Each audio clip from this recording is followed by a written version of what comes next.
Merhaba koçlar, gökyüzü gündemimize hoş geldiniz. 6 Haziran 2025'te Venüs Boğa burcuna geçtiğinde yükselen Koç burçları için önemli bir dönüm noktası başlıyor.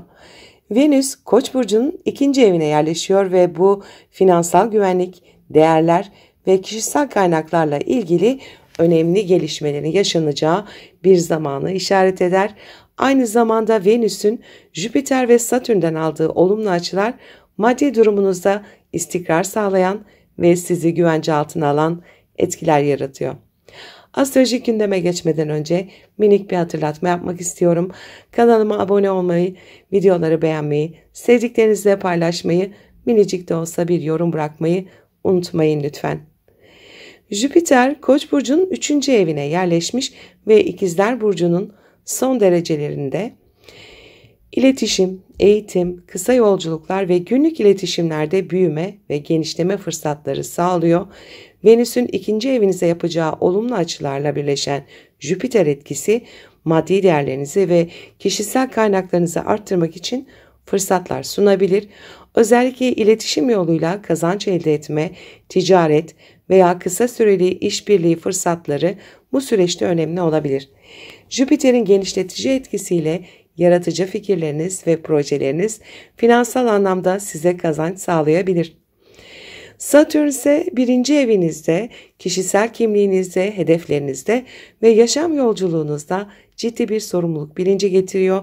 Bu yerleşim kendi potansiyelinizi daha somut ve sürdürülebilir bir şekilde ortaya koymanızı sağlıyor. Venüs'ün 2. evinize yaptığı olumlu açılar kişisel değerlerinizin, yeteneklerinizin ve maddi güvenliğinizin sağlam bir temele oturmasına yardımcı olabilir. Satürn'ün disiplini bu süreçte finansal güvenliğinizi sağlamlaştıracak adımlar atmanızı teşvik edebilir. Hem kişisel hem de maddi anlamda kararlı bir şekilde ilerlemeyi sağlayacak bir dönemde olduğunuzu gösteriyor. Venüs'ün Boğa burcundaki etkisi zaten Boğa burcunun doğal yöneticisi olduğu için Venüs'ün en güçlü konumlarından biridir. Bu sizin için finansal anlamda hoş gelişmeler, para ile ilgili olumlu fırsatlar ve değerlerinizin somutlaşması anlamına gelir. Maddi güvenliğinizi arttırmak, estetik ve konfor arayışınızla paralel olarak sizin için çok değerli olan şeylere yatırım yapma isteği ortaya çıkabilir.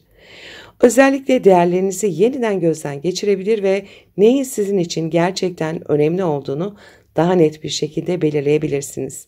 Yatırım ve maddi kazançlar konusunda doğru zamanlamalarla hareket etmek için güçlü bir etki altındasınız. Koçlar için 6 Haziran'da Venüs'ün Boğa burcuna geçişi maddi güvenlik, kişisel değerler ve finansal fırsatlar açısından büyük bir şansa işaret ediyor. Jüpiter ve Satürn'den aldığı olumlu açılarla maddi durumunuzda sağlam bir temele oturtmak ve uzun vadeli kazançlar elde etmek için ideal bir dönemdesiniz. İletişim, kısa yolculuklar ve ticaret gibi alanlarda da büyüme fırsatları karşınıza çıkabilir. Bu dönemde kararlı adımlar atarak finansal güvenliğinizi arttırabilir ve değerlerinizi daha sağlam temellere oturtabilirsiniz. Verimli bir süreç geçirmenizi dilerim. Merhaba boğalar, gökyüzü gündemine hoş geldiniz. 6 Haziran 2025'te Venüs'ün Boğa burcuna geçişi, yani sizin burcunuza, yılın en güzel özel gökyüzü olaylarından biri olacak sizin için. Çünkü Venüs hem sizin yönetici gezegeniniz hem de bu geçişte 1. evinize yerleşiyor. Üstelik Jüpiter ve Satürn'den gelen destekleyici açılarla birlikte bu süreç hem içsel hem dışsal anlamda değerli bir dönüşüm ve canlanma fırsatı sunuyor. Gökyüzü gündemine geçmeden önce minik bir hatırlatma yapmak istiyorum. Kanalıma abone olmayı, videoları beğenmeyi, sevdiklerinizle paylaşmayı ve yorum bırakmayı unutmayın lütfen. Venüs'ün kendi yönettiği burç olan Boğa'ya geçişiyle birlikte sizler için kişisel cazibeniz, estetik algınız, ilişkilerdeki çekiciliğiniz ve dış görünümünüz çok daha fazla ön plana çıkacak. 1. evdeki bu yerleşim kendinize olan sevginizi artırabilir, kendinizi daha değerli hissetmenizi sağlayabilir ve çevrenizde daha fazla ilgi görmenize neden olabilir. Aynı zamanda bedeninize, sağlığınıza, güzelliğinize ve dış görünümünüze daha fazla yatırım yapmak isteyebilirsiniz. Bu dönem estetik dokunuşlar, kişisel bakım, stil değişikliği gibi konular için oldukça uygun. Jüpiter şu an ikinci evinizde, yani gelirler, özdeğer ve maddi kaynaklarla ilgili alanda yer alıyor. Venüs'ün birinci evinize geçişiyle Jüpiter'le aralarında oluşan olumlu açı sadece fiziksel değil, aynı zamanda finansal anlamda da sizi destekliyor. Kendinize yatırım yapmanız, değerlerinizi fark etmeniz ve kazanç kapılarınızı büyütmeniz mümkün. Jüpiter'in İkizler Burcu'nun son derecelerinde oluşu size ticaret, pazarlama, konuşma, yazma alanlarında maddi kazançlar getirebilir. Bu süreçte yeteneklerinizi göstermekten çekinmeyin. Çünkü Jüpiter sayesinde doğru yerde parlayabilir ve daha fazla maddi destek görebilirsiniz. Satürn ise şu anda 12. evinizde ve bilinçaltı, içsel yapılanma, ruhsal temizlik gibi alanları etkiliyor. Bu geçmişin yüklerini geride bırakma ve kendinizi daha sağlam bir iç temele oturtma zamanı. Venüs'ün bu alandan aldığı destekleyici açı, ruhsal anlamda iyileşmenizi, kendinizle barışmanızı ve içsel sevgi enerjinizi yükseltmenizi kolaylaştırabilir. Aynı zamanda sezgileriniz güçlenebilir, iç sesinize kulak verdiğinizde çok daha net kararlar alabilirsiniz. Bu süreçte bilinçaltı çalışmaları, ruhsal şifa yöntemleri ve geri planda sürdürülen kişisel projeler size içsel tatmin getirebilir. 6 Haziran'dan itibaren yükselen boğa burçları için hem kişisel gelişim hem de maddi kazanımlar açısından çok güçlü ve destekleyici bir süreç başlıyor. Venüs'ün birinci evinize geçişiyle birlikte kendinize daha çok değer verecek, cazibeniz ve sosyal uyumunuzla çevrenizi etkileyeceksiniz. Jüpiter'in ikinci evdeki yerleşimi de kazanç fırsatlarını arttırırken Satürn'ün 12. evdeki desteğiyle geçmişten gelen kısıtlamaları, korkuları ve ruhsal yükleri şefkatle geride bırakabileceksiniz. Bu dönem hem içsel huzuru hem de dışsal başarıyı dengelemeniz için evrenin size sunduğu çok özel bir fırsat olacak. Değerinizi bilin, parlamaktan korkmayın. Verimli bir süreç geçirmenizi dilerim. Merhaba ikizler, gökyüzü gündemine hoş geldiniz. 6 Haziran 2025'te Venüs'ün Boğa burcuna geçişiyle birlikte İkizler burçları için içe dönük, derin ve şifalandırıcı bir süreç başlıyor. Venüs sizin 12. evinize yerleşirken Jüpiter'den ve Satürn'den aldığı olumlu açılar sayesinde bu dönemde içsel huzur, ruhsal tatmin ve arka plandaki destekler çok daha görünür hale geliyor. Bu etki hem ruhsal hem de sosyal anlamda sizleri güçlendiren bir geçiş olacak. Astrolojik gündeme geçmeden önce minik bir hatırlatma yapmak istiyorum. Kanalıma abone olmayı, videoları beğenmeyi, sevdiklerinizle paylaşmayı ve yorum bırakmayı unutmayın lütfen. Desteğiniz için şimdiden teşekkür ederim. Venüs'ün 12. evinize geçmesiyle birlikte sevgi, huzur ve estetik anlayışınız daha içsel ve derin bir hale gelebilir. Bu ev bilinçaltını, geçmişi, içsel dünyayı ve perde arkasındaki olayları temsil eder. Dolayısıyla bu süreçte ilişkilerinizde daha gizemli, sessiz ya da geri planda kalan temalar öne çıkabilir.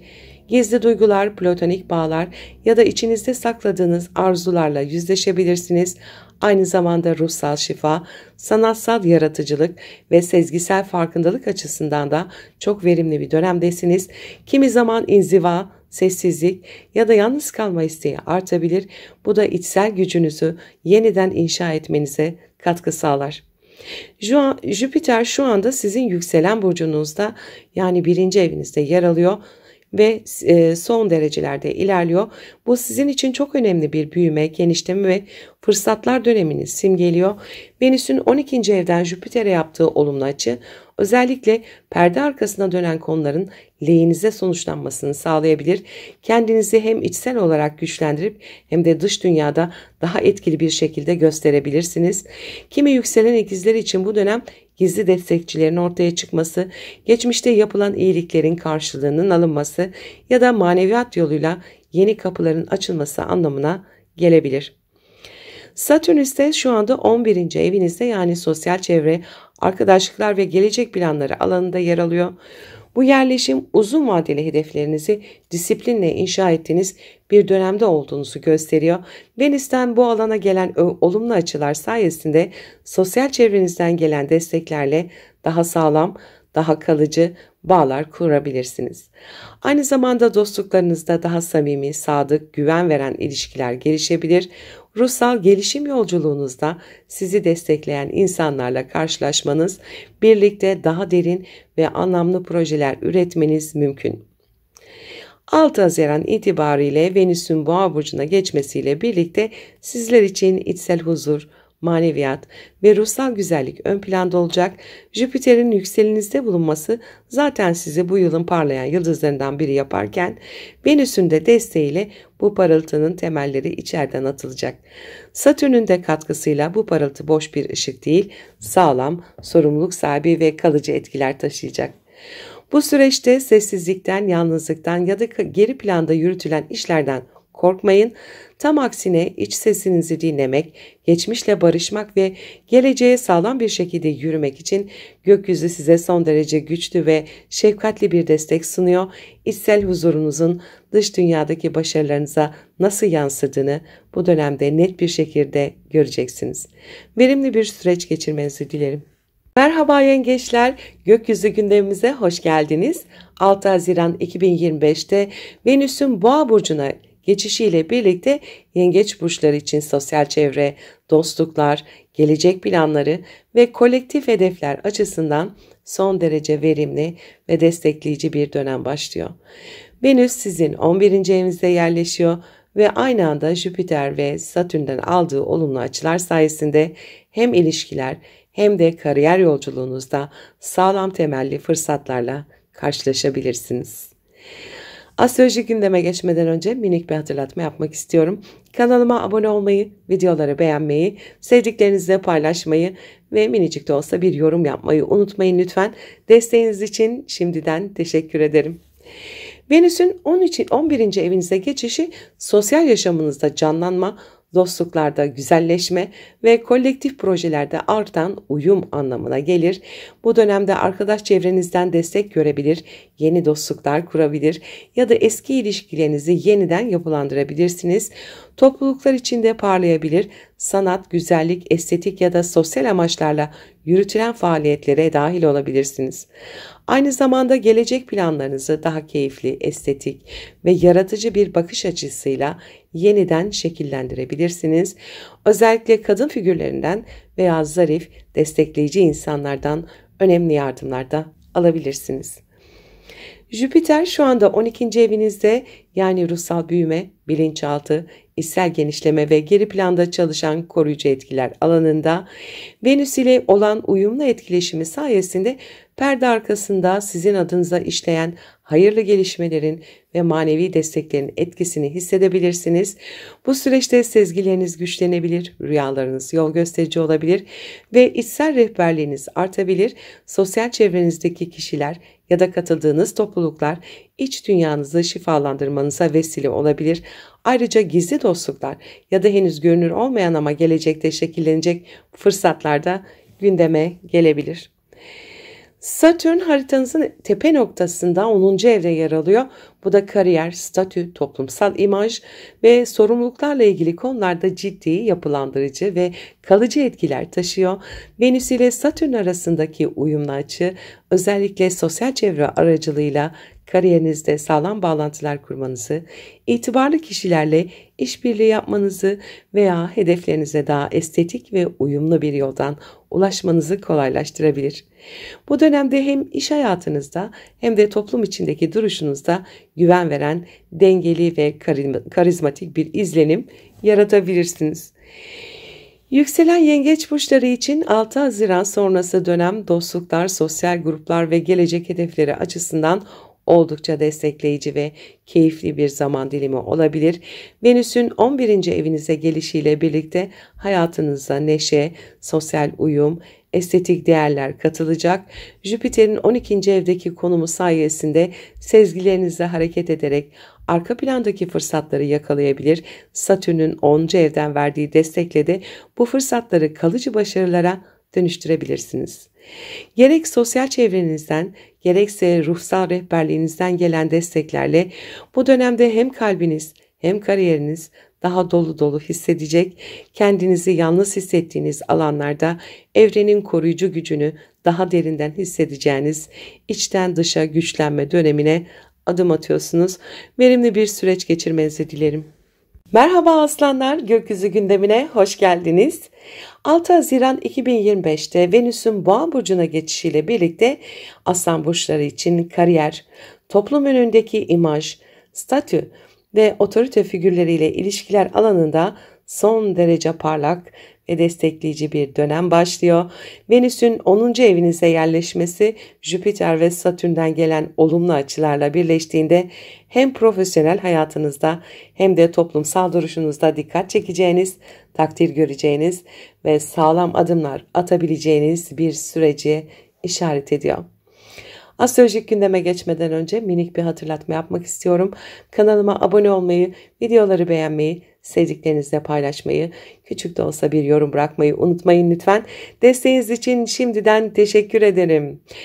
Venüs'ün 10. evinize geçmesiyle birlikte mesleki alanda zarafet, uyum, estetik ve diplomasi ön plana çıkıyor. Bu süreçte hem yöneticilerinizle hem iş çevrenizle olan ilişkileriniz yumuşayabilir, daha sevilen ve takdir edilen biri haline gelebilirsiniz. İtibarınızı arttıracak gelişmeler yaşanabilir, mesleğinizle ilgili önemli teklifler ya da davetler alabilirsiniz. Sanat, güzellik, moda, estetik ya da halkla ilişkiler alanlarında çalışanlar için özellikle verimli bir dönem olabilir. Ayrıca toplumsal imajınızı güzelleştirmek, daha şık, daha profesyonel ve etkileyici görünmek adına girişimlerde bulunabilirsiniz. Jüpiter şu anda sizin 11. evinizde, yani sosyal çevre, arkadaşlıklar, kolektif projeler ve uzun vadeli hedeflerle ilgili alanda Venüs'ün Jüpiter'le kurduğu olumlu açı sayesinde sosyal çevrenizden gelen fırsatların kariyerinize doğru katkı sağlayacağını göreceksiniz. Bu topluluklar içindeki konumunuzu güçlendirebilir, tanınırlığınızı arttırabilir ve gelecek planlarınıza daha geniş vizyonlarla yaklaşmanızı sağlayabilir. Özellikle güçlü bağlantılar, sosyal medya ya da topluluklar aracılığıyla kariyerinize destek gelebilir. Ayrıca ideallerinizi gerçekleştirme yolunda maddi manevi kazançlar elde edebilirsiniz. Satürn ise şu anda sizin 9. evinizde ilerliyor. Bu da yüksek öğrenim, uluslararası bağlantılar, hukuk, akademik alanlar ve inanç sistemleriyle ilgili konularda size yapılandırıcı etkiler sunuyor. Venüs ile Satürn arasında oluşan olumlu açı özellikle kariyerinizde etik, bilgelik ve uzun vadeli vizyonunuzla ilerlemenizi kolaylaştırabilir. Bu dönem yurt dışı bağlantılı işler, resmi süreçler ya da akademik projeler için destekleyici olabilir. Aynı zamanda düşünce yapınızda olgunlaşma ve derinleşme yaşamanız da mümkün. 6 Haziran'dan itibaren Aslan burçları için kariyer kapıları sonuna kadar açılıyor. Venüs'ün 10. evdeki zarif etkisiyle toplumsal sahnede daha görünür, daha sevilen ve daha saygı duyulan bir profil çizebilirsiniz.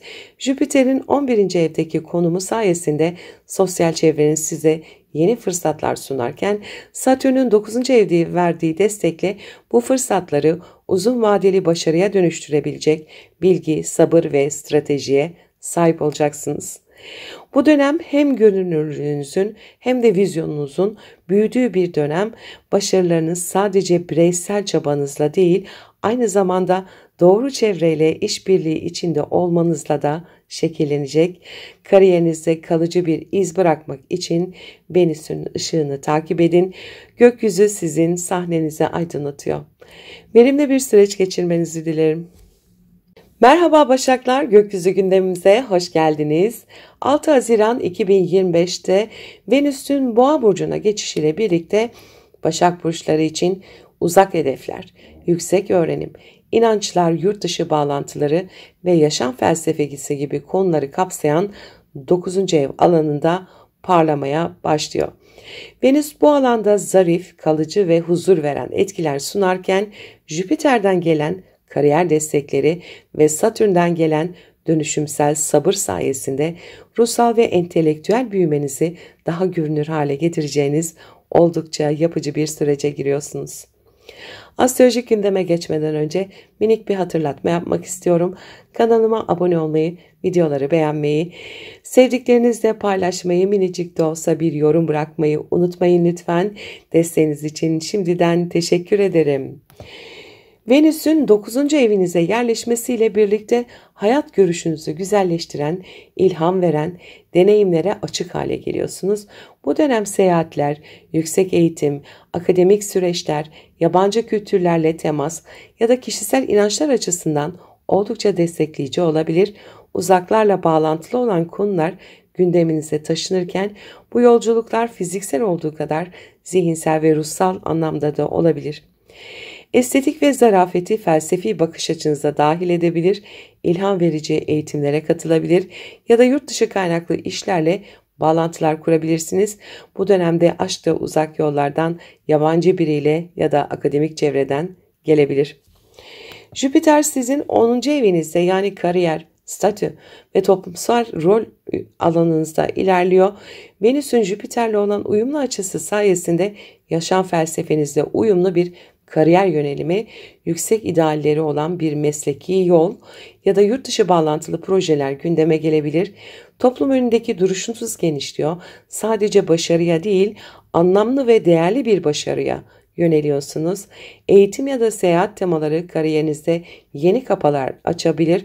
Ayrıca yöneticilerle, üst düzey kişilerle olan ilişkilerde daha diplomatik, sempatik ve saygın bir tavır geliştirebilirsiniz.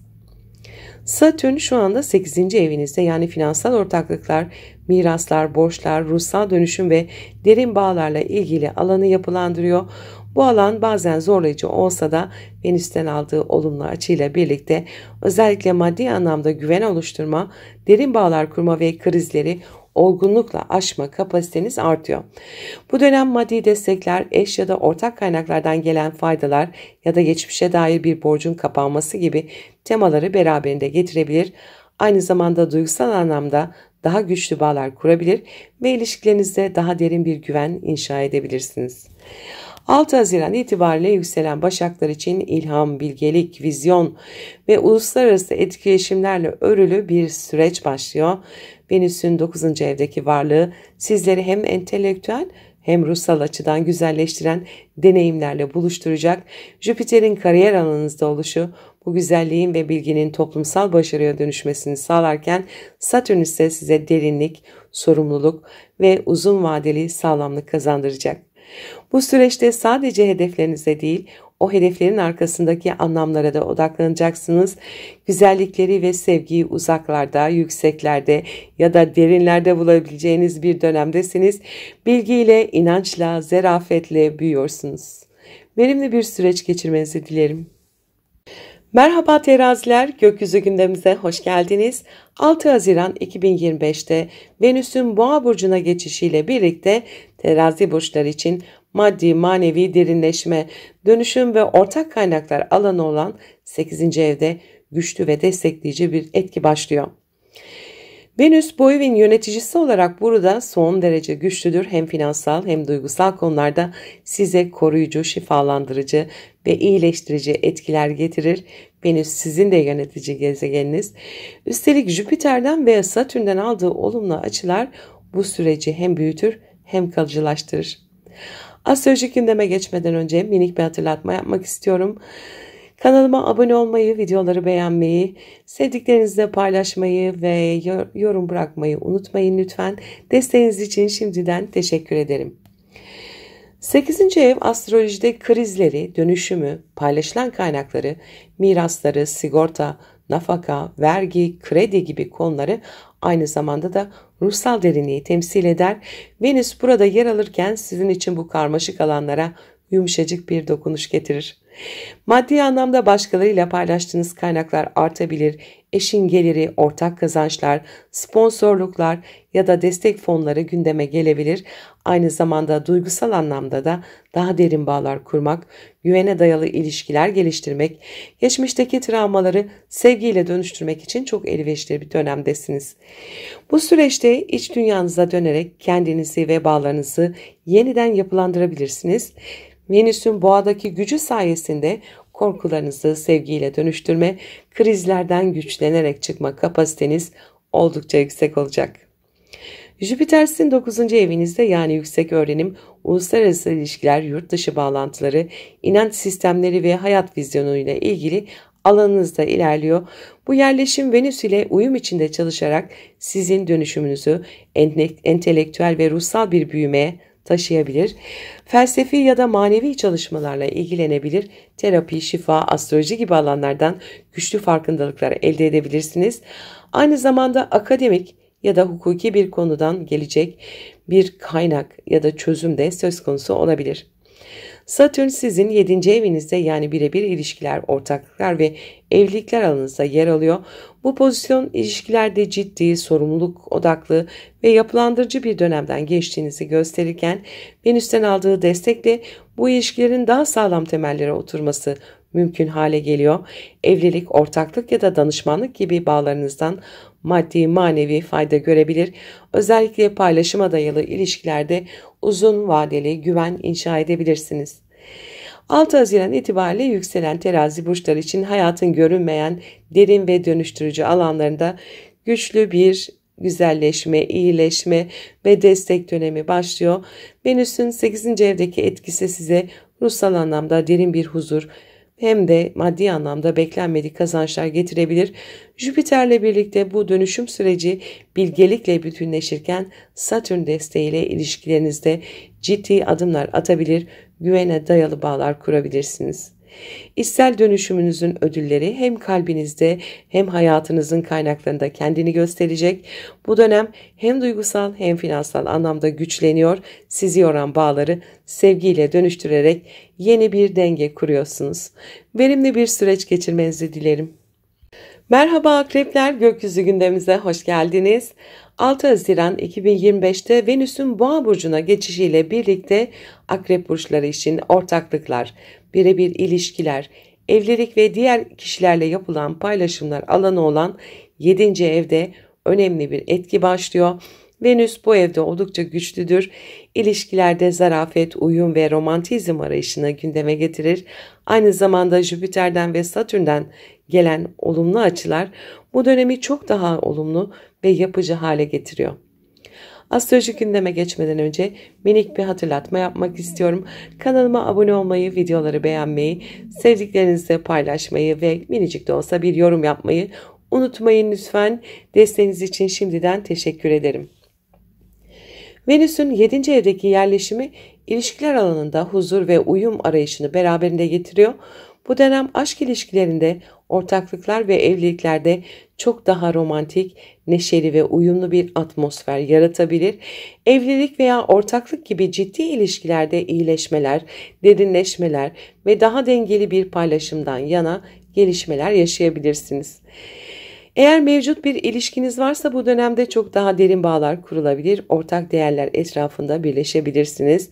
Ayrıca yeni ilişkilerde oldukça uyumlu ve kalıcı olabilir. Çünkü Venüs 7. eve yerleşmişken başkalarından gelen desteklere daha açık hale gelirsiniz. Bu süreç daha önce gergin ya da zorlayıcı olan ilişkilerin rahatlamasına da yardımcı olabilir. Jüpiter sizin 8. evinizde ve Venüs ile uyumlu açılar yapıyor. 8. ev dönüşüm, paylaşılan kaynaklar, miras, sigorta, borçlar, krediler ve ruhsal derinliklerle ilişkilidir. Jüpiter burada size başkalarıyla paylaştığınız kaynaklardan fayda sağlamanızı, finansal ortaklıklardan büyümenizi ve ruhsal bir iyileşme süreci geçirebilmenizi sağlayabilir. Venüs ile uyumlu açı ortaklıklar ya da işbirlikleri yoluyla maddi kazançlar sağlayabileceğinizi gösteriyor. Ayrıca bu süreçte derin ruhsal dönüşümler yaşayarak eski korkularınızdan ve engellerinizden kurtulabilirsiniz. Jüpiter aynı zamanda yurt dışı ile ilgili işler, eğitim veya seyahatlerde de büyük fırsatlar yaratabilir. Bu dönemde daha fazla finansal ve duygusal güven sağlayabilirsiniz. Satürn ise 6. evinizde yer alıyor. Yani günlük işlerin, sağlık, rutinler ve hizmet alanında önemli bir yapılandırma süreci var. Bu yerleşim iş hayatınızda daha fazla sorumluluk almanızı ve uzun vadeli başarı için sağlam temeller atmanızı sağlayabilir. Satürn'ün Venüs'le yaptığı olumlu açı iş ortamında da ilişkilerinizi iyileştirebilir. Meslektaşlarınızla daha uyumlu bir ilişki geliştirebilir. İşbirliklerine dayalı projelerde başarılı olabilirsiniz. Ayrıca sağlıkla ilgili konularda uzun vadeli iyileşme süreçlerine de işaret edebilir. Eğer bir sağlık sorununuz varsa bu süreçte tedaviye daha olumlu yanıt verebilirsiniz. 6 Haziran itibaren yükselen akrep burçları için Venüs'ün 7. evdeki geçişi ilişkilerde zarafet, uyum ve denge arayışını gündeme getirecek. Bu dönemde mevcut ilişkilerde derinleşme ve yeni başlangıçlar olabilir. Özellikle işbirlikleri ve ortaklıklar konusunda şanslı bir dönemdesiniz. Jüpiter'in 8. evden, Satürn'ün ise 6. evden gelen olumlu açıları size finansal anlamda büyüme, ruhsal dönüşüm ve uzun vadeli sağlık iyileşmeleri sağlayabilir. İlişkilerde ne kadar derinleşirseniz maddi ve manevi anlamda o kadar güç kazanacaksınız.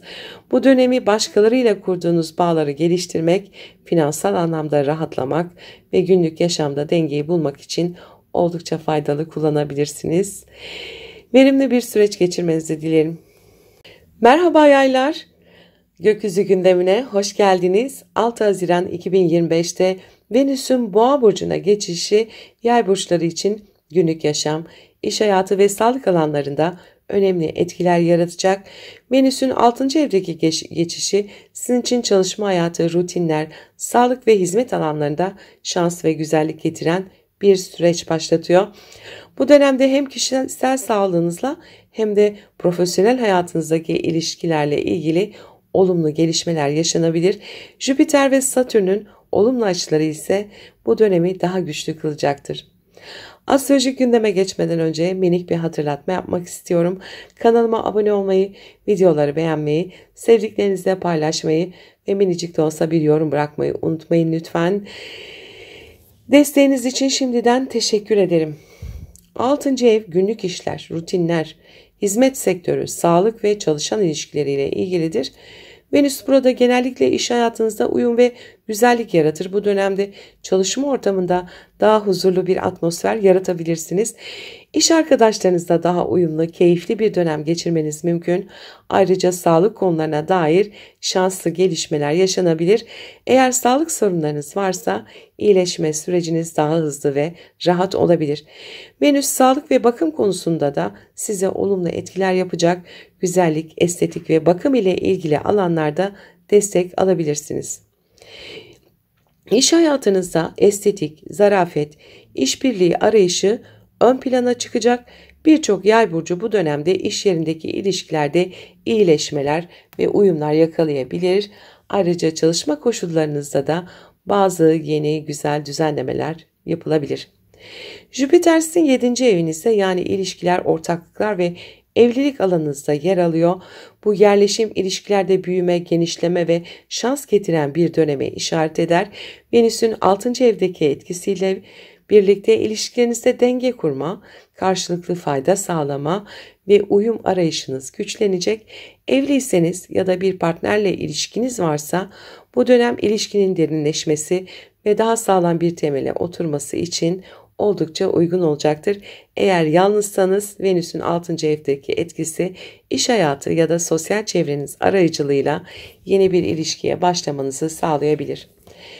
Bu süreç özellikle partnerinizle olan iletişiminizin daha sağlıklı, tatminkar ve uyumlu olmasına yardımcı olabilir. Yurt dışı bağlantılı ortaklıklar, seyahatler ve uluslararası ilişkiler konusunda da şanslı gelişmeler yaşanabilir. Satürn 5. evinizde yer alıyor. Yani aşk, çocuklar, yaratıcı ifade, hobiler ve kişisel zevklerle ilgili bir alanda etkili. Satürn burada ilişkilerde ciddi ve sorumluluk getiren bir dönem başlatıyor.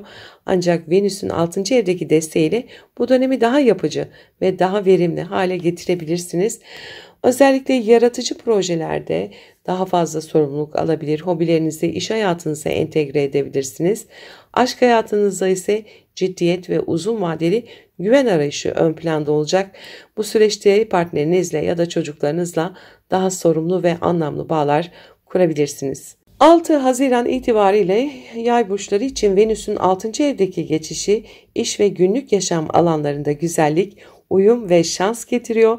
Jüpiter'in 7. evdeki desteğiyle ilişkilerinizde büyüme ve genişleme fırsatları oluşacak. Satürn ise 5. evde yer alarak yaratıcı ve kişisel alanlarınızda sorumlulukları ve derinleşmeyi gündeme getiriyor. İş hayatınızda, sağlıkla ilgili konularda ve yaratıcı projelerinizde olumlu gelişmeler yaşanabilir. Aynı zamanda aşk hayatınızda da ciddi adımlar atılabilir, güvenli ve kalıcı ilişkiler kurma yolunda ilerleyebilirsiniz. Bu dönemde sağlıklı ilişkiler ve yaratıcı projeler üzerinde yoğunlaşarak hem kişisel hem de profesyonel hayatınızda olumlu değişiklikler yapabilirsiniz. Verimli bir süreç geçirmenizi dilerim. Merhaba Oğlaklar, gökyüzü gündemimize hoş geldiniz. 6 Haziran 2025'te Venüs'ün Boğa burcuna geçişiyle birlikte Oğlak burçları için eğlence, aşk, çocuklar ve yaratıcılık alanında önemli etkiler başlıyor. Venüs'ün 5. evre geçişi özellikle aşk, yaratıcı projeler, hobiler ve çocuklarla ilgili konularda şans, keyif ve güzellik getiren bir dönemi başlatıyor. Jüpiter ve Satürn'den alınan olumlu açıların sayesiyle bu dönemi verimli ve üretken bir şekilde geçirebilirsiniz. Astrolojik gündeme geçmeden önce minik bir hatırlatma yapmak istiyorum. Kanalıma abone olmayı, videoları beğenmeyi, sevdiklerinizle paylaşmayı ve yorum bırakmayı unutmayın lütfen. Desteğiniz için şimdiden teşekkür ederim. 5. ev aşk, yaratıcı ifade, hobiler ve çocuklarla ilgili bir alandır ve Venüs burada çok güçlüdür.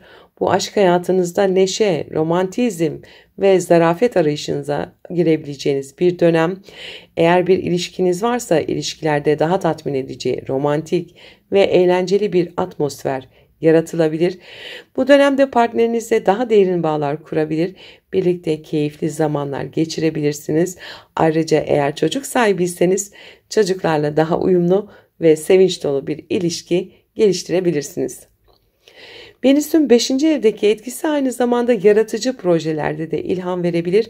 Bu dönemde sanat, müzik veya herhangi bir yaratıcı alanda üretkenliğiniz artabilir. Hobilerinizde daha fazla keyif alabilir ve estetikle ilgili her türlü etkinlikte şanslı olabilirsiniz. Ayrıca bu dönem eğlenceli sosyal etkinlikler ve keyifli aktiviteler için de oldukça uygun olacaktır. Jüpiter 6. evinizde yer alıyor ve bu alan günlük işler, rutinler, sağlık ve hizmetle ilgilidir. Jüpiter'in burada olması iş hayatınızda büyüme, gelişim ve fırsatlar getirebilir. İş arkadaşlarınızla daha uyumlu bir atmosfer yaratabilir. İş yerinde şanslı ve verimli bir dönem geçirebilirsiniz. Ayrıca sağlığınızla ilgili konularda iyileşme ve pozitif gelişmeler olabilir. Düzenli bir sağlık rutini benimsemek ve sağlıklı yaşam tarzına yönelik adımlar atmak için şanslı bir zaman dilimindesiniz. Jüpiter'in 6. evdeki yerleşimi aynı zamanda iş hayatınızda daha fazla sorumluluk almanıza, ancak bu sorumlulukların karşılığında tatmin edici bir büyüme elde etmenize de yardımcı olabilir. İşinizde ve günlük işlerinizde daha fazla memnuniyet ve başarı kazanabilirsiniz. Satürn ise 4. evinizde, yani aile, ev ve duygusal temellerle ilgili bir alanda. Bu yerleşim ailenizle ilgili sorumlulukları, evle ilgili uzun vadeli projeleri ve duygusal güvenliğinizi güçlendirmek için fırsatlar yaratabilir. Bu dönemde evinizde ve ailenizle ilgili sorumluluklarınız artabilir. Ancak Satürn'ün 4. evdeki etkisi ailevi ilişkilerde daha sağlam ve kalıcı temeller atmanıza olanak sağlar. Evde yapılması gereken yenilikler ve düzenlemeler olabilir. Satürn'ün burada olmasının bir diğer anlamı da duygusal olarak daha fazla olgunlaşma ve olgun bir aile yapısı kurma arayışıdır. Ailenizle veya ev hayatınızla ilgili sorumlulukları yerine getirmek, kalıcı ve sağlıklı bir ortam yaratmak için bu dönem çok uygun olacaktır. 6 Haziran itibariyle yükselen Oğlak burçları için Venüs'ün 5. evdeki geçişi aşk hayatı, hobiler ve yaratıcı projeler konusunda şans, güzellik ve keyif getiren bir dönemdir. Romantik ilişkilerde daha fazla uyum, eğlence ve derinleşme yaşanabilir. Eğer çocuklarınız varsa onlarla çok daha uyumlu bir dönem geçirebilirsiniz. Yaratıcı projeler ve hobiler konusunda ise ilham alabilir ve verimli bir şekilde üretkenlik sergileyebilirsiniz. Jüpiter'in 6. evdeki desteği ise iş hayatında ve günlük rutinlerde büyüme, şans ve başarı getiriyor. Sağlıkla ilgili konularda da olumlu gelişmeler yaşanabilir. Satürn'ün 4. evdeki konumu ev ve aile alanlarında sorumlulukları yerine getirmek, kalıcı temeller atmak için uygun bir zaman dilimi olduğunu gösteriyor. Bu dönemde iş, sağlık ve aile alanlarında uzun vadeli yatırımlar yapabilir ve güvenli bir temel oluşturabilirsiniz. Eğer yaratıcı projelere veya hobilerinizle ilgileniyorsanız bu dönemde keyifli gelişmeler ve fırsatlar da sizi bekliyor olabilir. Ayrıca aşk hayatınızda da romantizm ve zarafet artabilir. Verimli bir süreç geçirmenizi dilerim. Merhaba kovalar, gökyüzü gündemimize hoş geldiniz. 6 Haziran 2025'te Venüs'ün Boğa burcuna geçişi yükselen kova burçları için ev ve aile yaşamıyla ilgili önemli gelişmeleri tetikleyecek bir süreç başlatıyor. Venüs 4. evde yer alırken hem evde hem ailevi ilişkilerde güzellik, huzur ve şans yaratabilir. Jüpiter ve Satürn'ün olumlu açıları ise bu dönemi daha verimli ve daha stabil hale getirecektir. Astrolojik gündeme geçmeden önce minik bir hatırlatma yapmak istiyorum. Kanalıma abone olmayı, videoları beğenmeyi, sevdiklerinizle paylaşmayı ve yorum bırakmayı unutmayın lütfen. Desteğiniz için şimdiden teşekkür ederim. 4. ev, aile, ev, kökler ve duygusal güvenlik ile ilgili bir alandır ve Venüs burada çok güçlü bir konumda bulunur. Venüs'ün 4. evdeki geçişi evinizdeki atmosferin daha huzurlu, estetik ve uyumlu olacağı bir döneme işaret ediyor. Bu dönemde evinizde veya aile içinde güzellik, sevgi ve rahatlama arayışınız artacak. Aile üyeleriyle daha samimi ve güvenli bağlar kurabilir. Evdeki düzeni ve dekorasyonu güzelleştirmek için fırsatlar bulabilirsiniz. Bu geçiş aynı zamanda evinizde duygusal huzuru ve içsel dengeyi bulmanıza yardımcı olabilir. Ailevi ilişkilerde sevgi ve anlayış ön plana çıkacaktır. Eğer taşınmayı ya da evinizi yenilemeyi düşünüyorsanız bu dönemde bu tür değişiklikler için oldukça uygun bir zaman dilimi olacak. Jüpiter Kova burcunun 5. evinde yer alıyor ve 5. ev aşk, çocuklar, yaratıcılık ve kişisel keyiflerle ilgilidir. Jüpiter'in bu konumu aşk hayatınızda büyüme, genişleme ve şans getirebilir. Eğer bir ilişkiniz varsa bu dönemde romantizm, eğlence ve keyifli anlar ön plana çıkacaktır. Eğer yalnızsanız yeni bir aşk başlangıcı için uygun bir zaman dilimi olabilir. Aynı şekilde yaratıcı projeleriniz ve hobileriniz konusunda da büyük bir şans dönemi başlıyor. Sanatsal çalışmalar veya yaratıcı ifadeniz konusunda ilham alabilir. Eğlenceli ve tatmin edici projelere yönelmek için cesaret bulabilirsiniz. Çocuklarınızla daha fazla uyumlu zamanlar geçirebilir, onların gelişimine daha fazla odaklanabilirsiniz. Bu dönemde aynı zamanda sosyal etkinlikler ve eğlenceli aktiviteler de artabilir. Satürn 3. evinizde yani iletişim, yakın çevre, öğrenme ve kısa seyahatlerle ilgili bir alanda. Satürn burada iletişim tarzınızı daha ciddi ve sorumlu hale getirebilir. Bu süreçte daha sağlam bir düşünce yapısına sahip olabilir ve iletişimde daha derinleşebilirsiniz. Kısa seyahatler veya yakın çevreyle olan ilişkilerde sorumluluklarınız artabilir. Ayrıca öğrenmeye yönelik daha ciddi bir yaklaşım benimseyebilir. Bilgi edinme konusunda disiplinli bir şekilde çalışabilirsiniz. Satürn'ün 3. evdeki etkisi aynı zamanda dil öğrenme, yazı yazma veya iletişimle ilgili projelerde daha uzun vadeli başarılar elde etmenizi sağlayabilir. 6 Haziran itibariyle yükselen Kova burçları için Venüs'ün 4. evdeki geçişi ev aile yaşamınıza huzur, güzellik ve tatmin arayışınızı güçlendirecek. Ailevi ilişkilerde daha samimi bağlar kurabilir, evinizi güzelleştirmek için ilham alabilirsiniz. Bu dönemde ailenizle birlikte keyifli anlar geçirebilir ve evinizde duygusal huzuru bulabilirsiniz. Jüpiter'in 5. ev etkisi ise aşk hayatınızda, yaratıcı projelerinizde ve hobilerinize büyüme, genişleme ve şans getiriyor. Aşk ilişkilerinizde romantizm artacak, yaratıcı projelerinizde ise başarı ve tatmin edici gelişmeler yaşanabilir. Çocuklarınızla olan ilişkilerinizde de uyum ve neşe artacaktır. Satürn'ün 3. evdeki konumu iletişimde, öğrenmede daha sorumlu bir yaklaşımı benimsemenizi gerektirebilir. Kısa seyahatler veya yakın çevreyle olan ilişkilerde daha fazla sorumluluk üstlenebilirsiniz. Aynı zamanda bilgi edinme ve öğrenme konusunda ciddi adımlar atabilirsiniz. Bu dönemi hem aile içindeki ilişkilerinizde hem de kişisel projelerinizde büyük bir tatmin ve verimlilik dönemi olarak değerlendirebilirsiniz. Verimli bir süreç geçirmenizi dilerim. Merhaba balıklar, gökyüzü gündemimize hoş geldiniz.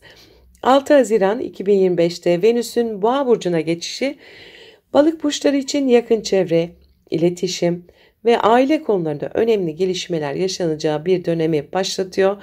Venüs 3. evinize geçerken bu dönemde iletişim ve ilişkiler alanında güzellik, uyum ve şans arayışınız artacak. Jüpiter ve Satürn'ün olumlu açıları ise bu dönemi daha verimli ve dengeli bir şekilde geçirmenize yardımcı olacaktır. Astrolojik gündeme geçmeden önce minik bir hatırlatma yapmak istiyorum. Kanalıma abone olmayı, videoları beğenmeyi, sevdiklerinizle paylaşmayı, minicik de olsa bir yorum bırakmayı unutmayın lütfen. Desteğiniz için şimdiden çok teşekkür ederim. Venüs 3. evde yer aldığında iletişim, yazılı sözlü ifadeler, yakın çevre, kardeşler ve kısa seyahatlerle ilgili konularda güzel fırsatlar yaratır. Bu dönemde çevrenizle daha uyumlu ve şefkatli bir şekilde iletişim kurabilirsiniz. Özellikle kardeşlerinizle ya da yakın çevrenizdeki kişilerle ilişkilerinizde huzur ve sevgi ön planda olabilir. Daha yaratıcı ve estetik bir şekilde kendinizi ifade edebilirsiniz. Bu da eğitim ya da sanatsal projelerinizde olumlu etkiler yaratabilir. Ayrıca kısa seyahatler veya günlük yaşamda yaptığınız küçük gezilerde keyifli ve rahatlatıcı olabilir. Bu dönemde iletişimde şefkat ve anlayış ön plana çıkabilir. İnsanlarla daha derin ve anlamlı bağlantılar kurabilirsiniz. Jüpiter Balık burcunun 4. evinde yer alıyor. 4. ev, aile ve duygusal güvenlikle ilgili bir alandır. Jüpiter burada size genişleme, büyüme, şans getiriyor. Ailevi ilişkilerde daha sıcak, sevgi dolu ve destekleyici bir ortam oluşturabilirsiniz. Bu dönemde evinizdeki atmosferi güzelleştirmek, aile üyeleriyle daha uyumlu ilişkiler kurmak ve evde huzuru arttırmak için fırsatlar bulabilirsiniz. Evinizle ilgili yapmayı planladığınız yenilikler, taşınma ya da ev düzeniyle ilgili değişiklikler için oldukça verimli bir zaman dilimi olabilir. Ayrıca bu dönemde ailenizle daha derin bir bağ kurabilir ve köklerinizle daha fazla ilgilenebilirsiniz. Satürn 2. evinizde, 2. ev ise maddi kaynaklar, gelir, değerler ve sahip olunan şeylerle ilgili bir alandır. Satürn burada maddi güvenliğinizi sağlamlaştırmak ve kaynaklarınızı daha verimli kullanmak adına daha ciddi ve disiplinli bir yaklaşım benimsemenize neden olabilir. Bu süreçte finansal hedeflerinizi daha dikkatli ve uzun vadeli bir şekilde planlamak isteyebilirsiniz. Satürn'ün bu etkisi maddi konularda sabırlı olmanızı gerektirebilir. Gelirlerinizi arttırmak için ciddi çabalar sarf edebilir. Harcamalarınızı kontrol altında tutarak uzun vadeli bir güvenlik oluşturabilirsiniz. Ve Venüs'ten aldığı olumlu açılarla Satürn burada daha tatlı, daha yumuşak olacaktır inşallah. Bu dönem maddi konularda ciddi adımlar atmanıza ve geleceğe yönelik sağlam bir temel kurmanıza yardımcı olacaktır. 6 Haziran itibariyle yükselen balık burçları için Venüs'ün 3. ev geçişi iletişimde ve yakın çevreyle ilişkilerde daha güzel, daha uyumlu, daha keyifli bir döneme işaret ediyor. Kardeşlerinizle, komşularınızla veya yakın çevrenizdeki kişilerle olan ilişkilerinizde sevgi ve anlayış artabilir. Kısa seyahatler ve günlük rutinlerinizde rahatlık ve eğlence arayışı içinde olabilirsiniz. Jüpiter'in 4. evdeki etkisi ailevi ilişkilerde büyüme, genişleme fırsatları sunuyor ve aile üyeleriyle daha güçlü bağlar kurabilir. Evinizdeki atmosferi güzelleştirmek için fırsatlar da yakalayabilirsiniz. Satürn ise maddi konularda sorumlu ve dikkatli bir yaklaşım benimsemenizi gerektiriyor. Finansal durumunuzu güvence altına almak, gelirinizi arttırmak ve kaynaklarınızı verimli bir şekilde kullanmak için uzun vadeli planlar yapabilirsiniz. Bu dönemi hem yakın çevrenizle hem de ailenizle uyum içinde geçirebileceğiniz ve maddi açıdan sağlam adımlar atabileceğiniz bir dönem olarak değerlendirebilirsiniz. Verimli bir süreç geçirmeniz dileğiyle.